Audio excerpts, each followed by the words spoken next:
Shalom Jemaat GSPD Philadelphia TKI. Puji Tuhan kita bisa berkumpul, maksudnya bisa bertemu lagi walaupun secara virtual, masih dalam keadaan virtual, tapi kita mau sama-sama beribadah kepada Tuhan pada pagi hari ini. Kita akan sama-sama nyanyikan lagu Seperti Rusa Rindu Sungaimu.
Terima kasih Tuhan Yesus yang baik, pada saat pagi hari ini kami masih bisa beribadah Tuhan. Dengan segala ucapan syukur kami panjatkan kepadamu Tuhan. Biarpun pada saat ini kami beribadah di rumah kami masing-masing, Engkau ada di rumah Kami semua Tuhan, hadirat-Mu datang di setiap rumah kami semua Bapa. Terima kasih Tuhan Yesus, kami minta urapan-Mu pada pagi hari ini, baik pujian penyembahan yang kami panjatkan kepadamu dapat menyenangkan hati-Mu Bapa. Terima kasih Tuhan, dengan segala ucapan syukur kami panjatkan hanya dalam nama Tuhan Yesus. Kami berdoa serta mengucap syukur Tuhan, terpujilah Engkau Bapa. Haleluya. Amin. Amin. Pagi semuanya, gimana kabarnya pada hari ini? Semoga semuanya tetap bersuka cita karena pagi hari ini kita mau sama-sama menaikkan rasa syukur kita kepada Tuhan yang udah selalu pelihara kita, yang udah selalu memberkati kita. Kita mau angkat pujian, ku naikkan syukurku.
Sebentar lagi kita mau sama-sama mendengarkan sebagian daripada firman Tuhan. Kita mau sama-sama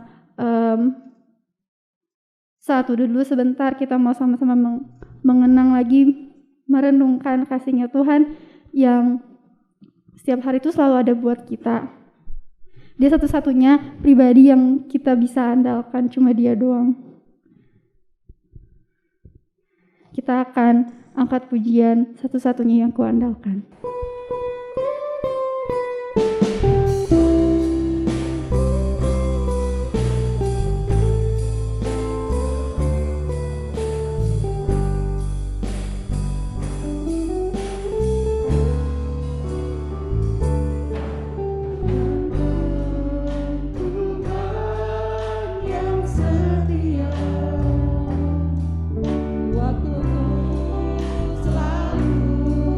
Yang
seperti pada hari ini, sebentar kami akan mendengarkan sedikit dari firman-Mu ya Tuhan. Kau berarti Kau kuduskan pembawa firman Tuhan ya Tuhan, agar kami dapat meresapi firman-Mu ya Tuhan. Terima kasih Tuhan, hanya dalam nama-Mu kami sudah berdoa dan ucap syukur. Haleluya. Amin. Shalom jemaat yang dikasihi Tuhan, senang sekali bisa menjumpai Anda kembali. Meskipun kita masih harus beribadah secara online, tapi saya percaya bahwa Tuhan tidak pernah terbatas oleh apapun. Tuhan hadir di tengah-tengah kita, Tuhan hadir di rumah kita masing-masing, di tempat di mana kita berada.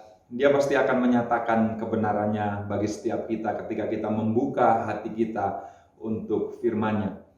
Pada kesempatan ini saya ingin menyampaikan firman Tuhan kepada kita semua dengan judul diurapi untuk melayani. Pada dasarnya kita semua adalah orang-orang percaya yang bukan hanya diselamatkan di dalam Kristus, tetapi ada panggilan mulia yang melekat di dalam keselamatan itu, yaitu untuk menjadi pelayan-pelayan Tuhan.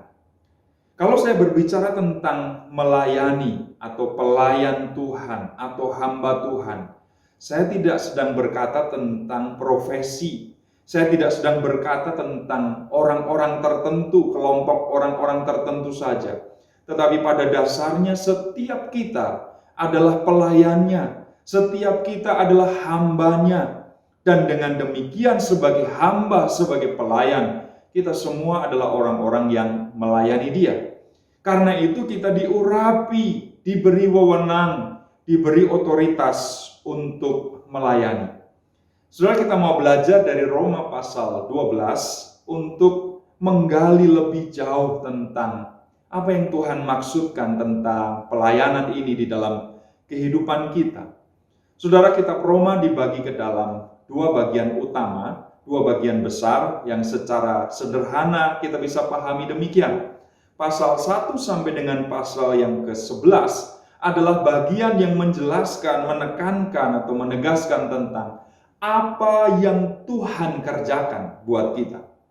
Tetapi pasal 12 sampai dengan pasal 16 adalah bagian yang menjelaskan tentang apa yang kita kerjakan bagi Tuhan. Mari kita ulangi kembali, pasal 1 sampai pasal 11 adalah apa yang Tuhan kerjakan buat kita. Pasal 12 sampai dengan pasal 16, apa yang kita kerjakan bagi Tuhan. Apa yang Tuhan kerjakan buat kita? Dalam pasal 1 sampai 11, Paulus menjelaskan dengan panjang lebar, pembenaran karena iman di dalam Kristus membuat kita dibebaskan dari dosa, membuat kita dibebaskan dari hukuman, membuat kita dilepaskan dari hukuman kekal selama-lamanya itu, dan kemudian menggantikannya dengan keselamatan yang amat mulia di dalam Dia. Karena pembenaran itu, kemudian kita menjadi anak-anak Allah yang bisa memanggil Dia Aba ya Bapa. Itulah yang Tuhan kerjakan di dalam kehidupan kita. Nah, sekarang mulai pasal 12, Rasul Paulus ingin menjelaskan tentang bagian berikutnya, yaitu jika demikian apa yang seharusnya kita kerjakan bagi Tuhan. Saudara, mereka yang dibenarkan karena iman adalah mereka yang sudah selayaknya memberikan diri untuk melayani. Karena itu kalau ada orang Kristen yang merasa bahwa karena saya sudah percaya Yesus, saya sudah diselamatkan, maka saya tidak perlu berbuat apa-apa lagi, ada yang salah di dalam kekristenannya. Ada yang kurang di dalam pemahamannya, pengenalannya kepada Kristus.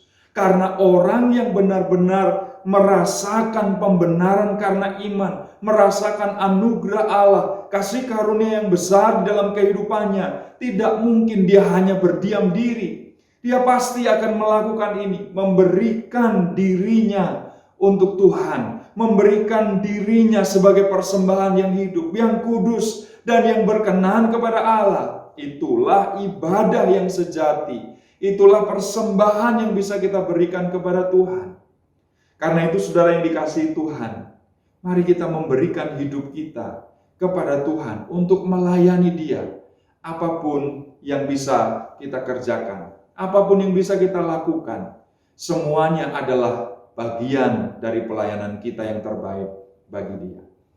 Nah, ada beberapa hal yang kita bisa pelajari dari nas ini tentang diurapi untuk melayani. Kalau Dia memanggil kita, kalau Dia memberikan kewenangan, tugas, lalu tanggung jawab kepada setiap kita untuk melayani, maka yang pertama, Dia pasti memberikan perlengkapan pelayanan itu. Apa perlengkapan pelayanan yang kita miliki di dalam Tuhan? Roma pasal 12 ayat yang ke-6 sampai dengan ayat yang ke-8 menjelaskan kepada kita. Roma 12 ayat 6 sampai 8, demikianlah kita mempunyai karunia yang berlain-lainan menurut kasih karunia yang dianugerahkan kepada kita. Jika karunia itu adalah untuk bernubuat, baiklah kita melakukannya sesuai dengan iman kita. Jika karunia untuk melayani, baiklah kita melayani. Jika karunia untuk mengajar, baiklah ia mengajar. Ayat 8, jika karunia untuk menasehati, baiklah kita menasehati. Siapa yang membagi-bagikan sesuatu, hendaklah ia melakukannya dengan hati yang ikhlas. Siapa yang memberi pimpinan, hendaklah ia melakukannya dengan rajin. Siapa yang menunjukkan kemurahan, hendaklah ia melakukannya dengan sukacita. Saudara yang terkasih, kita bisa belajar dari bagian ini bahwa ketika Tuhan memberikan wewenang, mandat, tanggung jawab, maka Dia juga memberikan perlengkapannya kepada kita. Dia ibarat seorang komandan yang ketika menyuruh kita masuk ke dalam medan laga, sebelumnya Dia sudah memperlengkapi kita dengan perbekalan persenjataan. Dia akan berkata, tempat senjata ada di situ, ambillah, pergunakanlah, itulah yang akan kamu pakai selama masa peperangan itu, melakukan tugas itu. Demikianlah Tuhan yang memanggil kita untuk masuk di dalam medan pelayanan. Dia memperlengkapi kita dengan berbagai-bagai macam karunia yang dianugerahkan kepada setiap kita. Dari Roma 12 ayat 6 sampai 8 tadi kita bisa belajar bahwa di dalam gereja Tuhan, di dalam komunitas orang percaya di gereja lokal, ada orang-orang yang dipanggil dengan karunia-karunia masing-masing. Dan kerinduan setiap kita adalah menemukan semuanya itu ada di dalam komunitas iman kita, sehingga kita bisa saling melengkapi di dalam pelayanan, dan kita bisa berfungsi, kita bisa menempatkan diri kita sesuai dengan panggilan kita itu. Beberapa karunia yang dinyatakan di dalam nas tadi adalah pertama-tama bernubuat. Kalau ada orang yang dipanggil dengan karunia itu, baiklah dia melakukannya sesuai dengan iman. Saudara, ada sebagian kita yang dipanggil untuk bernubuat, menyampaikan pesan firman Tuhan, menjadi penyambung lidahnya Tuhan, menegur kalau ada kesalahan, meluruskan jika selama ini ada yang bengkok. Ada orang-orang yang dipanggil dengan karunia nubuat yang sangat kuat di dalam dirinya. Dan biarlah itu berfungsi maksimal di dalam gereja Tuhan. Sehingga ketika orang-orang menyampaikan nubuatnya, yang lain akan dibangun, diteguhkan, diluruskan, dikoreksi, dan dikembalikan kepada jalan Tuhan. Ada orang-orang yang dipanggil untuk melayani. Yang dimaksud dengan melayani adalah bidang-bidang kesibukan yang mengatur segala sesuatu, merapikan, menyiapkan, dan hal-hal itu juga kita butuhkan di dalam gereja Tuhan, bukan? Kita senang dengan orang-orang yang tangkas, cekatan, cepat melakukan tugasnya, melakukan segala sesuatu untuk membereskan, menyiapkan, bahkan sampai kepada hal-hal yang detil, yang kecil. Tetapi kalau ada orang-orang yang melayani seperti ini, semuanya bisa dibereskan. Kita juga membutuhkan orang-orang dengan karunia mengajar. Baiklah ia mengajar. Kalau dia berbicara, dia bisa lebih sistematis, menyampaikan kebenaran firman Tuhan, tahapan demi tahapan, membawa seseorang kepada pengenalan akan Tuhan secara bertahap dari satu level ke level berikutnya. Kita membutuhkan orang-orang seperti itu supaya firman Tuhan bisa disampaikan dengan lebih baik lagi dan dimengerti oleh lebih banyak orang. Ada orang yang dipanggil sebagai penasehat. dengan karunia menasehati. Dia menjadi konselor. Ada pelayanan konseling yang dia lakukan. Ketika dia memberikan konseling, memberikan masukan, memberikan nasihat-nasihat atas permasalahan yang sedang dialami oleh seseorang, maka seseorang itu akan menjadi lega, menemukan solusinya, menemukan masalahnya, apa yang seharusnya dia lakukan. Dan ada orang-orang juga yang dipanggil oleh Tuhan untuk membagi-bagikan sesuatu. Orang-orang dengan karunia ini sangat dibutuhkan.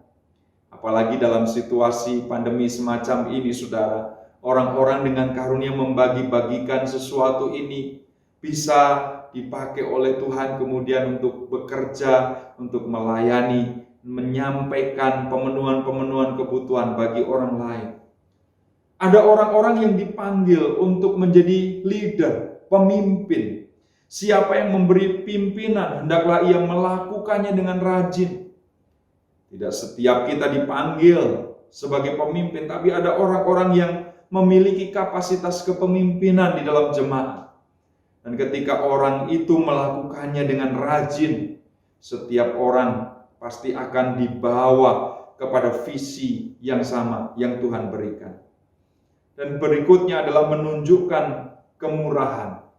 Ada orang-orang yang punya kemurahan hati, sehingga belas kasihannya senantiasa dinyatakan dengan tindakan-tindakan yang real, yang konkret untuk menolong orang lain. Kemurahan hatinya lalu dipakai untuk menjadi berkat dan dampak bagi banyak orang. Alangkah luar biasanya kalau dalam pelayanan kita, masing-masing kita menemukan karunia rohani ini. Selalu ada amunisi yang menyertai setiap instruksi yang datang dari Tuhan. Kalau Tuhan memberikan visi, maka juga pasti ada provisi. Ada penyediaan Tuhan. Ada perlengkapan yang Dia berikan kepada kita. Apa pelayanan yang diberikan kepada Tuhan sebagai beban dan tanggung jawab bagi setiap kita?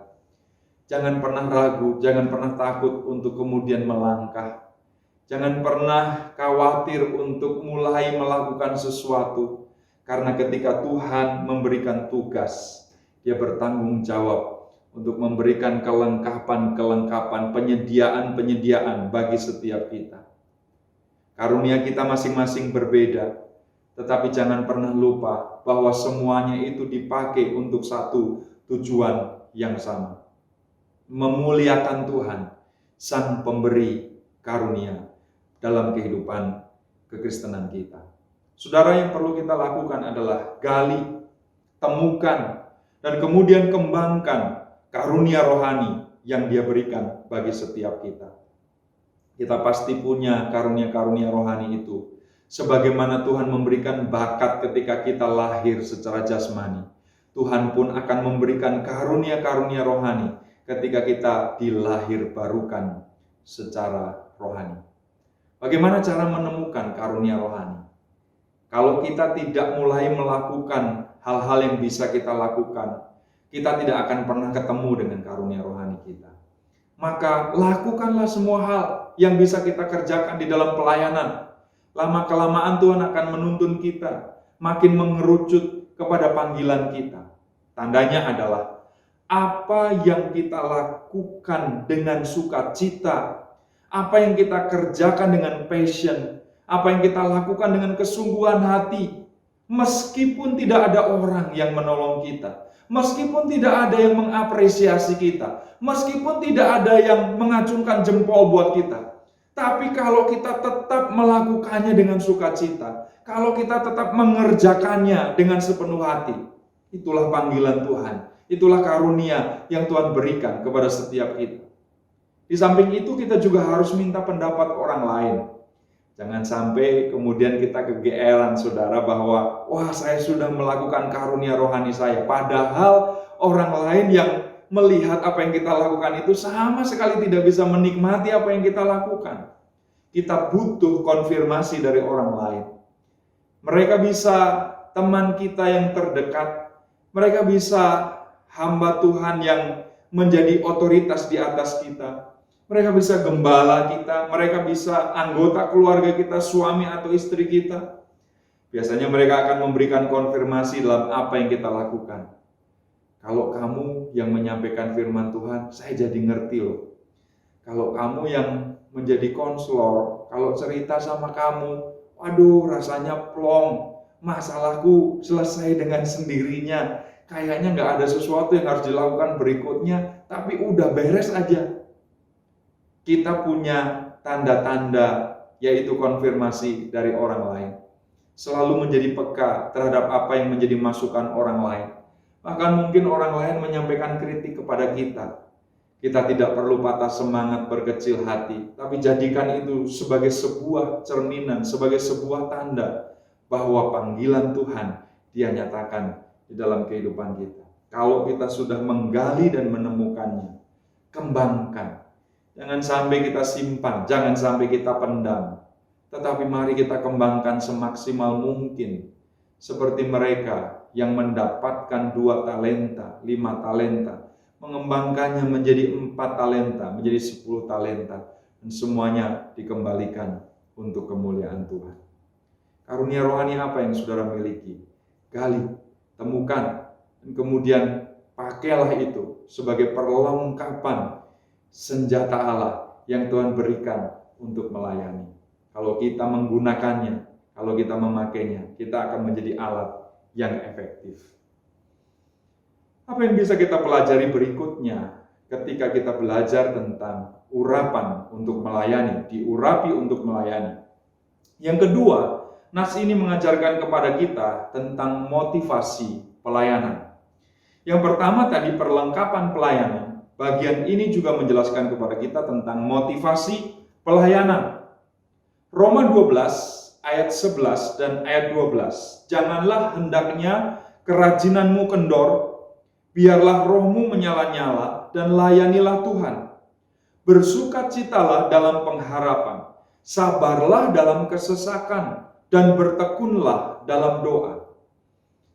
Melalui nasihat ini, Rasul Paulus ingin mengingatkan kepada jemaat bahwa ketika melayani ada tantangan. Ketika melayani jalannya tidak mulus terus. Tidak semuanya bisa langsung dibereskan.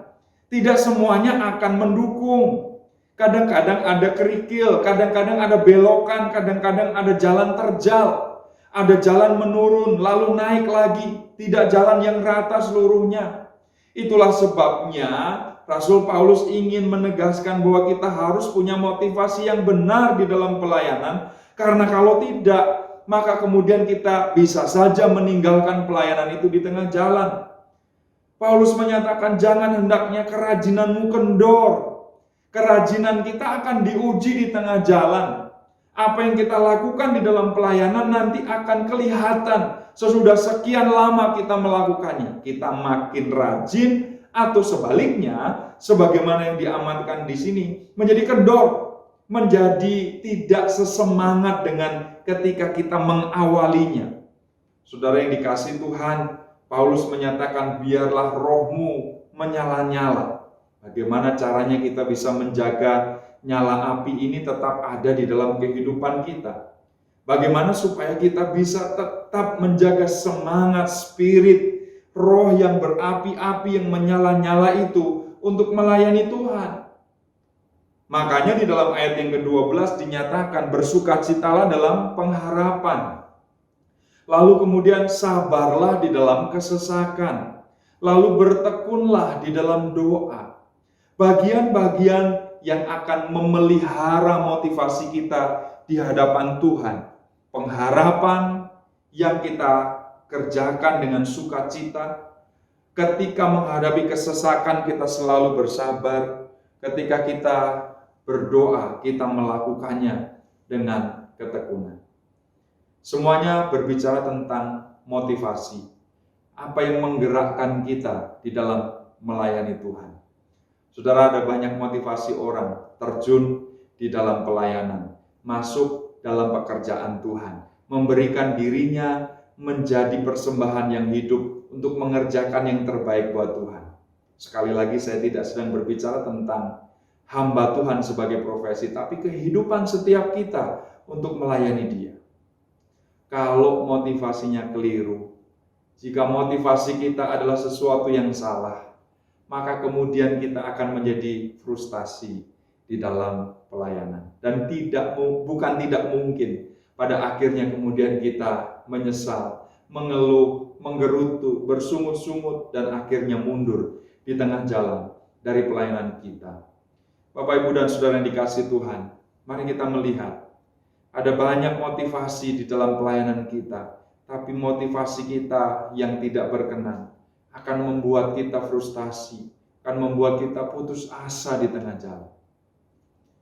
Beberapa hal yang bisa kita lihat dan kadang-kadang menjangkiti kita di dalam pelayanan, dan harus kita koreksi, harus kita buang di dalam kehidupan kita, supaya motivasi kita menjadi motivasi yang benar.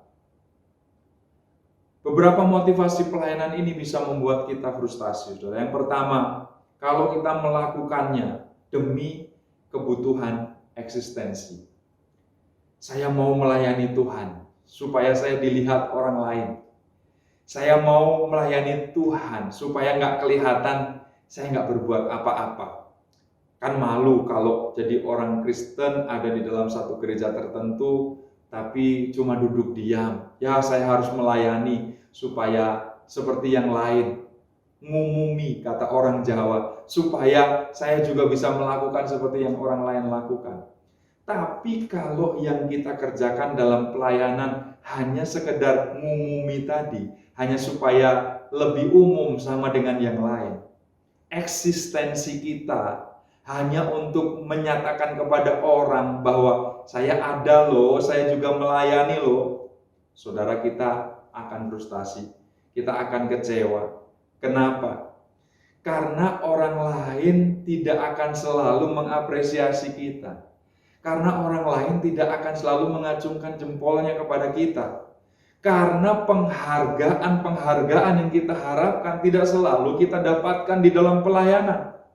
Kalau motivasi kita adalah supaya dilihat orang, supaya menjadi umum, supaya orang lain mengerti, pada saatnya kita akan kecewa. Pada saatnya kita akan frustasi. Pada saatnya kita akan berkata, Tuhan, saya sudah melakukan ini dengan sepenuh hati, dengan sekuat tenaga. Saya sudah berkorban. Saya bukannya mendapat penghargaan atau apresiasi. Saya malah dicela, saya diomongin dari belakang. Saya bahkan dituduh melakukan itu dengan sesuatu yang sangat jauh dari apa yang saya kerjakan. Saudara, orang lain bisa mengecewakan. Dunia yang melihat kita bisa membuat kita kecewa berat. Tapi itu semua mengajarkan kepada kita tentang motivasi pelayanan kita. Kalau motivasi pelayanan kita bukan karena demi kebutuhan eksistensi, bahkan hanya untuk kebutuhan supaya bisa diupload ke media sosial, saudara, maka pelayanan kita adalah pelayanan yang seharusnya dibangun dengan kesungguhan, ketulusan sebagai persembahan bagi Tuhan. Jangan sampai kita juga melayani karena beban tugas atau karena pas jadwal kita. Kalau kita melakukan demi jadwal, demi tugas, kita juga pasti akan frustasi. Pelayanan tidak akan menjadi sesuatu yang menggairahkan lagi. Tapi kita akan berkata, aduh, sudah dekat minggu kedua, itu jadwal saya. Aduh, sudah minggu keempat lagi, itu jadwal saya, tugas saya melayani. Kalau kita melayani hanya karena tuntutan tugas dan jadwal, tentu kita tidak akan melakukannya dengan antusias, dengan berapi-api, dengan roh yang menyala-nyala tadi. Tapi justru itu akan menjadi beban buat kita, dan kita berusaha untuk menghindarinya. Dan biasanya apa yang kita lakukan untuk menghindarinya? Membangun alasan, menyusun sesuatu yang kita bisa sampaikan kepada koordinator atau kepada pemimpin untuk menolak itu, tidak melakukan sesuatu yang seharusnya kita kerjakan dalam pelayanan. Aduh, saya bersyukur saya bisa minta ditunda minta diganti, minta diundur, dan sebagainya. Yang sebenarnya itu adalah alasan-alasan saja yang kita bangun supaya kita tidak melayani. Kalau kita melayani karena beban tugas atau jadwal, mari kita meriksa diri kita. Jangan sampai kita nanti frustasi di tengah jalan dan kita tidak melakukannya dengan spirit of excellence, memberikan yang terbaik. Yang ketiga, motivasi pelayanan yang sering membuat kita frustasi, saudara, adalah karena kita ingin membalas kebaikan Tuhan. Loh, bukannya membalas kebaikan Tuhan adalah sesuatu yang baik? Ya, saya percaya itu adalah sesuatu yang baik. Tapi mari kita tanyakan kepada diri kita lebih dalam. Apakah kita bisa membalas kebaikan Tuhan? Apakah kita bisa melakukan sesuatu yang menyamai apa yang Dia kerjakan kepada kita? Apakah kita bisa membayar semuanya itu dengan pelayanan kita? Tidak bisa. Kita tidak bisa membalas kebaikan Tuhan. Tidak akan ada hal apapun yang setara dengan apa yang Dia sudah kerjakan buat kita. Karena itu kalau kita melayani jangan sampai karena kita mau membalas kebaikannya. Nggak akan pernah bisa, nggak akan pernah dapat. Mari kita lakukan, mari kita kerjakan pelayanan kita karena kita mengasihi Dia. Motivasi yang paling dalam, dasar yang paling hakiki dari pelayanan kita, satu-satunya adalah karena kita mengasihi Tuhan. Kalau kita digerakkan oleh kasih, ada atau tidak penghargaan dari orang lain, kita akan tetap mengerjakannya. Kalau kita digerakkan oleh kasih, ada atau tidak ada jadwal, kita akan tetap melayani Tuhan. Kalau kita digerakkan oleh kasih, kita akan dibanjiri dengan sesuatu yang luar biasa dalam kehidupan kita dan mengatakan kepada Tuhan, bagaimana mungkin aku membalas semua yang Kau kerjakan? Dengan apa akan ku balas semuanya ya Tuhan? Tapi inilah yang bisa aku kerjakan. Aku mengasihi Engkau. I love you Lord. Dan kasih kepada Tuhan akan membuat kita melakukan segala sesuatu tanpa pamrih. Kita lakukan sesuatu walaupun, meskipun kita tetap mengasihi Tuhan apapun yang terjadi. Dan kalau kasih yang mendorong dan memotivasi atau menggerakkan kita, saya percaya pelayanan kita adalah sesuatu yang akan lebih awet, akan terpelihara, akan lebih abadi di dalam kehidupan kita. Saudara, apa yang kita lakukan dalam pelayanan? Apakah semuanya demi kebanggaan kita, demi eksistensi kita, supaya orang lain melihat, supaya status kita naik, terangkat oleh karena apa yang kita lakukan dalam pelayanan? Jangan pernah lupa, kita adalah hamba yang melayani Dia. Dan hamba yang mengasihi, itulah yang Tuhan cari. Yang Tuhan pengen temukan dari dalam kehidupan saudara dan saya ketika kita ada di dalam pelayanan. Saudara, perlengkapan pelayanan, karunia rohani yang Tuhan berikan kepada kita. Yang kedua, motivasi pelayanan. Satu-satunya adalah karena kita mengasihi Tuhan yang sudah berbuat sesuatu untuk kita. Hubungan kasih itu akan membuat pelayanan kita menjadi makin bernilai. Ini ketiga, sasaran pelayanan. Dalam Roma pasal 12, ayat 14, ayat 17, ayat 20, firman Tuhan menegaskan kepada kita tentang siapakah yang kita layani. Seperti apakah medan pelayanan kita. Siapakah dunia yang kepada mereka kita memberikan pelayanan kita. Roma 12 ayat 14 berkata, berkatilah siapa yang menganiaya kamu. Berkatilah dan jangan mengutuk. Roma 12 ayat 17, janganlah membalas kejahatan dengan kejahatan. Lakukanlah apa yang baik bagi semua orang. Roma 12 ayat 20, tetapi jika seterumu lapar, berilah dia makan. Jika ia haus, berilah dia minum. Dengan berbuat demikian, kamu menumpukkan bara api di atas kepalanya. Saudara, medan pelayanan, sasaran pelayanan, tempat yang menjadi bagian kita berpijak untuk melayani, bukanlah tempat yang selama ini kita bayangkan akan baik-baik saja. Medan pelayanan itu sebagaimana layaknya lapangan peperangan, lapangan pertandingan. Ini sama sekali bukan tempat berlibur yang nyaman. Ini bukan tempat yang santai di sore hari sambil menikmati pemandangan alam yang indah.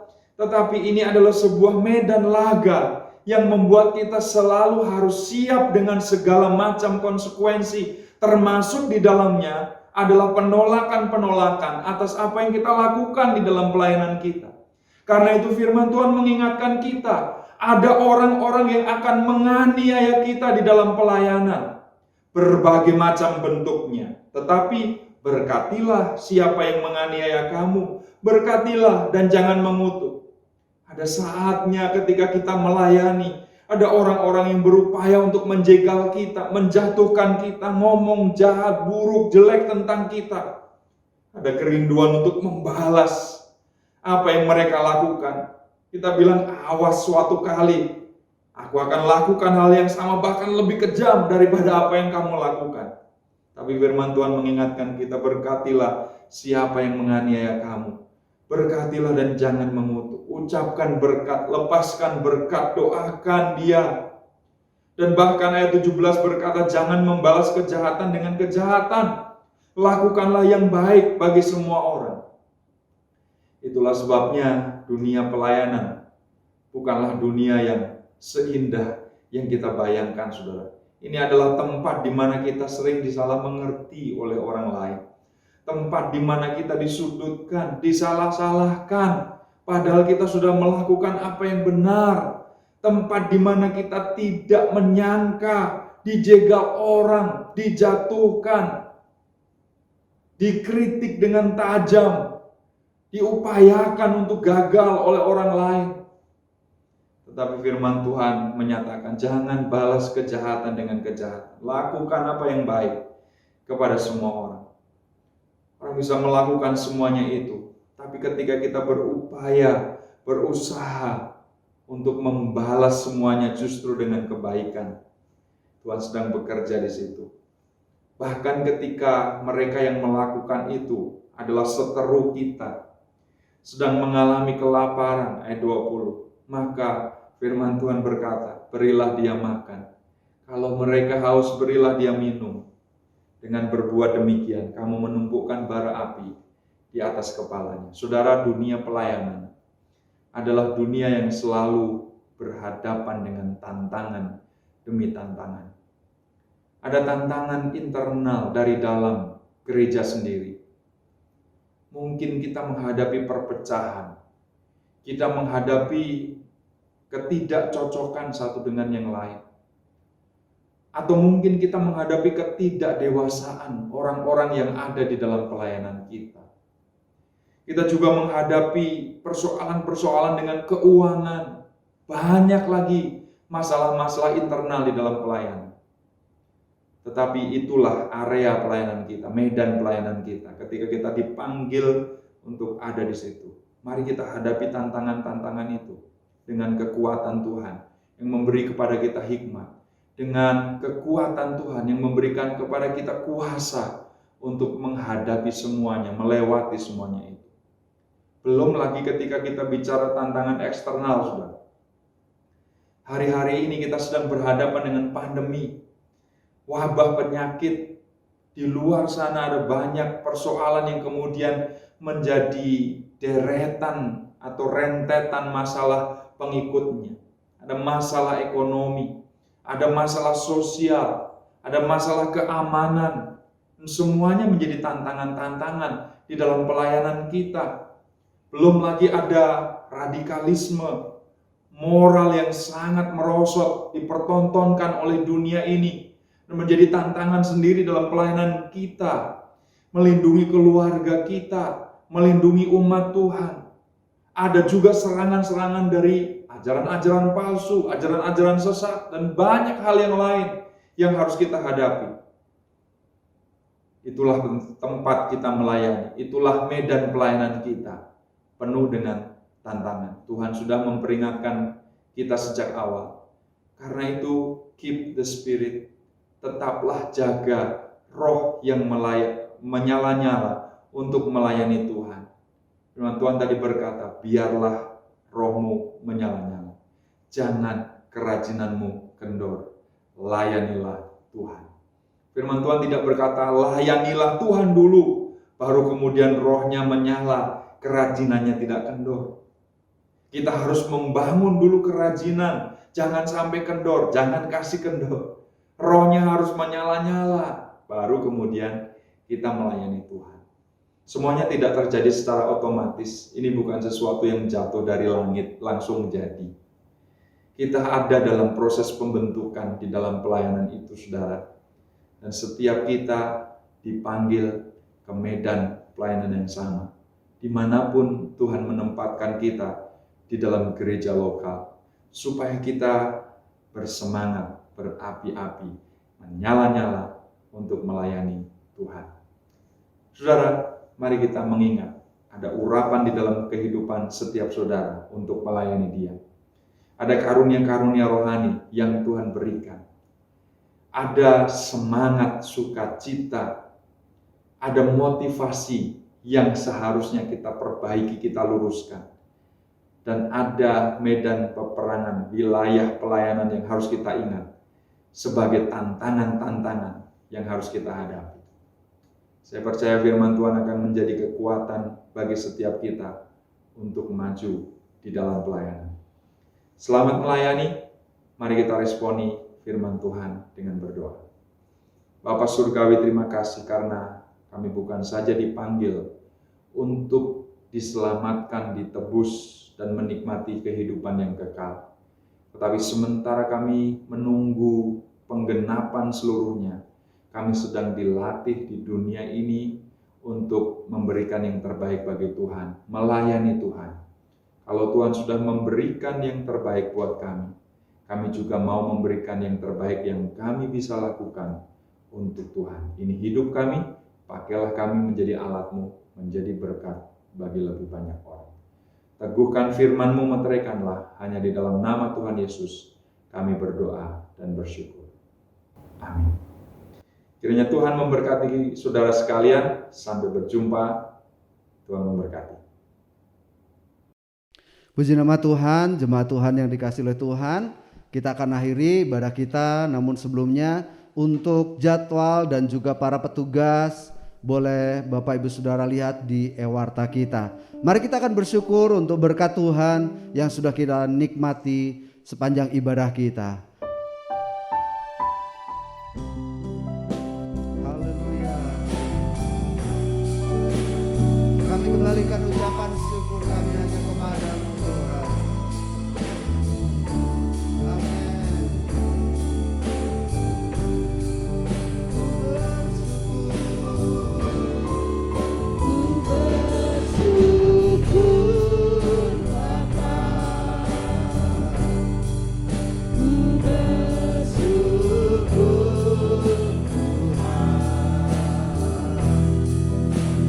Kasih setia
ucapan syukur kami kepadamu Tuhan. Di akhir ibadah kami tahu bahwa segala berkat datangnya dari Engkau. Segala kemuliaan hanya bagimu Tuhan. Allah yang hidup, Allah yang mengasihi kami dari sekarang sampai selama-lamanya. Terima kasih Tuhan. Kami percaya berkat Tuhan turun atas jemaat-Mu. Berkat kasih setia Tuhan, kemurahan Tuhan, kebaikan Tuhan, pertolongan Tuhan sudah dinyatakan buat setiap jemaat-Mu Bapa. Terima kasih Tuhan Yesus. Kami terus berdoa kiranya kemurahan Tuhan berlaku juga bagi Indonesia, bagi kondisi saat ini Tuhan Yesus, bagi kota kami, lingkungan kami, tetangga kami semuanya diberkati juga oleh Tuhan. Terima kasih Bapa, berkat Tuhan juga turun atas setiap pelayan hamba-hamba-Mu yang sudah melayani. Terima kasih Tuhan, sepanjang minggu ini, sepanjang hari ini kami serahkan semuanya dalam tangan Tuhan. Tuhan yang pegang setiap kami, kehidupan kami, rumah tangga kami, pekerjaan kami, kesehatan kami, dalam nama Yesus ada dalam pertolongan Tuhan. Terima kasih, dalam berkat nama Tuhan Yesus kami berdoa dan mengucap syukur. Mari kita terima berkat dari Tuhan. Jemaat yang dikasihi oleh Tuhan, terimalah berkat anugerah damai sejahtera dari Allah Bapa, cinta kasih sayang dari putranya Tuhan Yesus, pimpinan, penyertaan, penghiburan Allah Roh Kudus menyertai kita sekalian dari saat ini sampai Maranatha. Tuhan Yesus datang kembali yang kedua. Di dalam berkat nama Tuhan Yesus Kristus kami mengucap syukur dan berdoa. Semua yang percaya katakan amin. Amin. Puji Tuhan, Tuhan memberkati.